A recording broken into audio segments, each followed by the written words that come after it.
You didn't mean to start a list, but you have one. Everybody with an old dog has one. It's the list of small things you've noticed and never quite said out loud. He sleeps more. He's slower getting up off the floor. He didn't come when you called him last week, and you had to go and find him. His eyes look a bit different than they used to, and he's got less patience than he had. With the neighbor's puppy, with the doorbell, with everything really. And every time something new gets added to that list, some quiet part of you files it as evidence. Evidence that things are going one way, and you carry that around. So today, I want to take 5 of the most common things on that list and hand them back to you. Because most of what's on there isn't a symptom list at all, it's an age list. And those are 2 very different things. I'm Dr. Nora Bennett, and this is Old Dog, Good Life. Now, I'm not going to just tell you everything's fine and send you on your way. That would be useless to you. So for every single one of these, I'm also going to tell you exactly when that same thing would be worth a phone call, so you can actually trust the reassurance and stay to the end, because I'm going to give you one question. One. And it's the single most useful thing I know for telling the difference between a dog who's getting old and a dog who isn't well. Let's start. Number 1. He sleeps far more than he used to. This is the one that worries people most, and I understand why. You look over, and he's asleep again. He was asleep this morning. He was asleep after lunch. And now it's 5 o'clock, and he's out cold in the same spot. And you think, is he depressed? Is he giving up? Is something wrong in there? Here's what's actually happening. Older dogs sleep a great deal, and it's normal, genuinely, boringly normal. An older body does more of its repair work asleep, and it has less energy to spend on being awake for things that don't matter much. Puppies sleep enormous amounts too, and nobody worries about that. It's the same principle at the other end of life. That deep, easy, sprawled-out sleeping, the kind where he's breathing slowly and you have to say his name twice. That's a comfortable dog resting. It isn't sadness. Now, when would sleep be worth a call? 2 situations. If the change came on fast, if he was one dog a fortnight ago and a much sleepier dog now, that's not the slow drift of age, and it's worth a conversation. And the flip side, if he can't settle. If he's exhausted but pacing, up and down all night, unable to get comfortable, that restlessness is more worth mentioning than the sleeping ever was. Number 2. He's stiff and slow to get started. This is the morning one. He hauls himself up off the bed like it's genuinely a project. The first few steps are careful, a little wobbly. Maybe he's not quite putting the same weight on one side. And then, and this is the part I want you to notice, after a few minutes of moving about, he loosens up. By the time he's out in the garden, he's basically himself again. That pattern, stiff at the start and better with movement, is one of the most ordinary things in an older dog. Joints that have done 10 or 12 years of work get less springy. Everything's a bit drier and a bit tighter than it was, and it takes a few minutes of use to get the machinery moving. Cold weather makes it worse. Hard floors make it worse. A long nap makes it worse. It's the same reason a lot of us are creakier at 7 in the morning than we are at noon. So when is stiffness worth a call? When it doesn't warm up. If he's still struggling after he's been moving for a while, that's different. If he can't get up at all, if he cries out, if he suddenly won't put weight on a leg, or if this appeared over a couple of days rather than a couple of seasons, those are all reasons to ring your vet. Slow and improving with movement is age. Sudden, or getting worse as the day goes on, is a phone call. Number 3. He doesn't come when you call him. This one hurts a bit, doesn't it? You call his name from the kitchen the way you have for years, and nothing. He's lying in the hallway with his back to you, and he doesn't even lift his head. And there's a horrible little moment where you wonder if he's ignoring you. or if he's somewhere else in his head. Most of the time, it's neither. Most of the time, he simply didn't hear you. Hearing fades in a lot of older dogs, and it fades so gradually that we don't catch it happening. It usually goes at the high frequencies first, which, unfortunately, is exactly where our voices live when we're calling a dog cheerfully from another room. So, he's not ignoring you. Your voice has just quietly moved out of range. You'll often spot it in the details. He responds if he can see you. He still notices the fridge door, because that's a low, close sound he feels as much as hears. He gets startled when you come up behind him, which never used to happen. Those are all the signs of a dog whose ears are going, not a dog who's lost interest in you. When is this one worth a call? When it's sudden. Hearing that fades over months is age.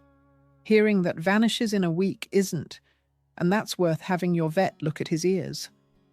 There are ordinary, fixable things that can cause that. And listen, if you've been quietly worrying about this list for a while, I hope this is helping. This is exactly the kind of thing I make this channel for. No scare tactics, no drama, just honest answers about old dogs. If that's useful to you, do subscribe and I'll keep them coming. Number 4. His eyes have a haze to them. You noticed it in a certain light, probably. That his eyes have gone slightly cloudy, a faint bluish-grey mist over the middle, where they used to be clear and dark. And I know exactly where your mind went, because everybody's mind goes there. A gentle haze in the eyes is very common as dogs get older. The lens inside the eye changes with age. It becomes denser and less clear over the years, and from the outside that reads as a soft cloudiness. In a lot of older dogs, this affects their vision far less than it looks like it should. You'll notice they still navigate the house perfectly, still find you, still spot the lead coming off the hook. But I want to be careful here, and honest with you.